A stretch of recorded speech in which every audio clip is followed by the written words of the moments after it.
Good morning. Boker Tov. How are ya? It's Tuesday. I know it's wet. I know it's miserable. But it's Tuesday.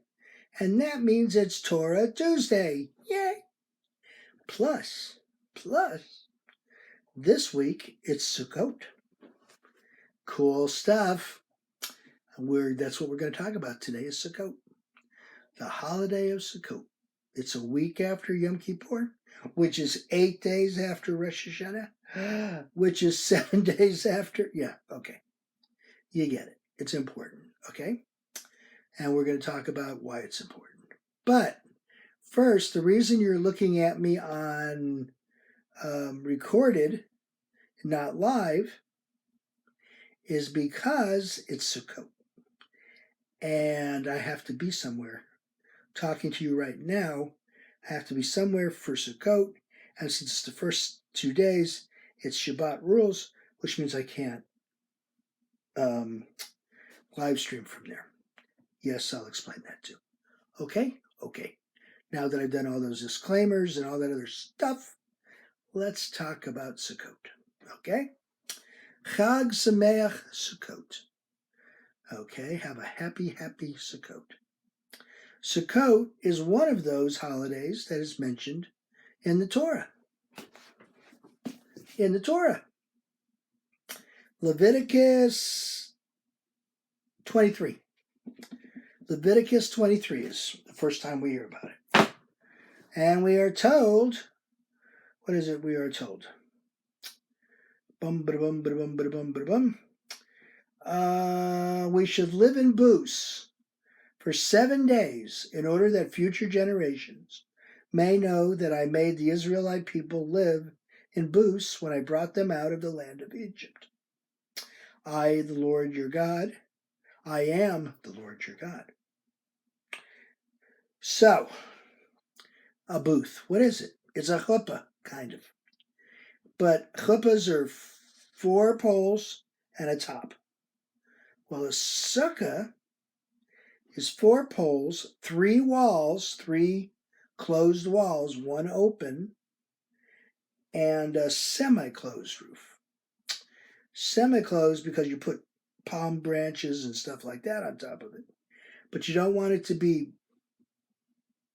all the way closed because when you're sleeping or when you're eating dinner, you want to be able to look out the top and see the stars. It's actually very lovely.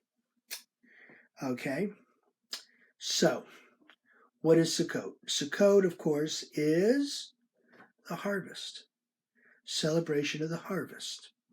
Ever wonder where Thanksgiving came from? Yeah, the story about Pocahontas and yeah, adorable with the guys with the mustache, yeah, whatever. Great story. Think a little before that. Think of the story of Sukkot. Okay, where we live in the booth for 7 days. We eat there, we sleep there. Obviously, if the weather permits. But you can put plastic and everything, so there's no prohibition to being comfortable. Okay. Only rule about building a sukkah is you got to have the 3 solid walls and a semi-solid ceiling. Okay, and people put fruit and they put palms and they put all kinds of good stuff. All right. The other thing we do when we celebrate Sukkot is we take the etrog and lulav. Lulav is the tall thing with the palm and the different vegetation, and the etrog, E-T-R-O-G, I always mess it up saying it, looks like a giant lemon, but it's not a lemon. It's grown only in Israel, and you see all the bumps and crevices, and also at the end of it, it's got like a nipple. It's like a needle. And you don't want to break that off. Everybody goes, oh, I'll just break that. No, you don't want to touch that. Okay. That's important for it to be intact. Okay. So when we're required to, when we're in a sukkah, we take our etrog and our lulav and we hold them up We hold them together, and we go to the north, and we go clockwise. We go to north, and then that would be the east, and then that would be the south, and then that would be the west, and we go down and we go up. Okay, so we get every direction, we get the ground, and of course we get the sky. Okay, and we shake it. That's why we call it Shake Your Lulav. Okay, those stupid videos I send you, there's a reason for them. Yeah, they're entertaining, I get it, but you shake it, okay? As you do it, you shake it. Okay. Now, why do we do the lulav and etrog? Well, what's in those branches is palm trees, boughs of leafy trees, willows of the brook, 3 different kinds of vegetation, okay? And you put them together, take your etrog and you put that together with the nipple pointed up, okay? And then you do that, okay? So, that's why we do that, okay? And we do it inside or we do it outside. A lot of synagogues do it in the synagogue and in the sukkah, but mostly you do it in the sukkah, okay? So that's what we do with that, okay? And of course, Sukkot is a happy. But like any other holiday that's given to us in the Torah, it's 7 days, okay?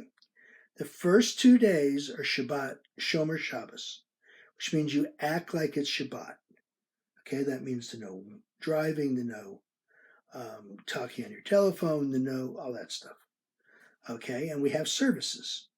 And then we have a special Torah portion we read. Leviticus, go figure, the one that tells us to do what we're doing. Then the last 2 days, we do it again, except on the last day we do a Nila service, just like we do at Yom Kippur. Okay, and that's the memorial service. Okay, when we do the memorial service for everybody, just like we do in Yom Kippur. We also do it on the last day of Pesach. Okay, you get what we're doing here?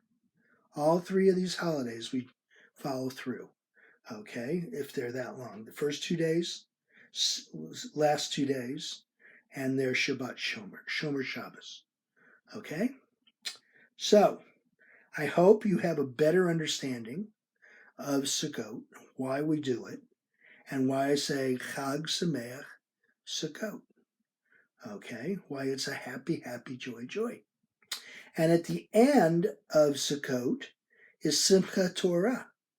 Simchat Torah is where we end the Torah, last sentences in Deuteronomy, and then we start the Torah all over again. The first chapter of Genesis, Bereshit. And we'll go over Simchat Torah next Torah Tuesday. Okay? So, have a good one. Have a great Sukkot. Enjoy yourself. Don't forget to shake your lulav. Watch those videos. Get into it. If you get a chance, I know everybody's not going to build one, but if you get a chance, go somewhere where somebody's got it. Most of the shuls, most of the synagogues have them. Check it out. It's really neat.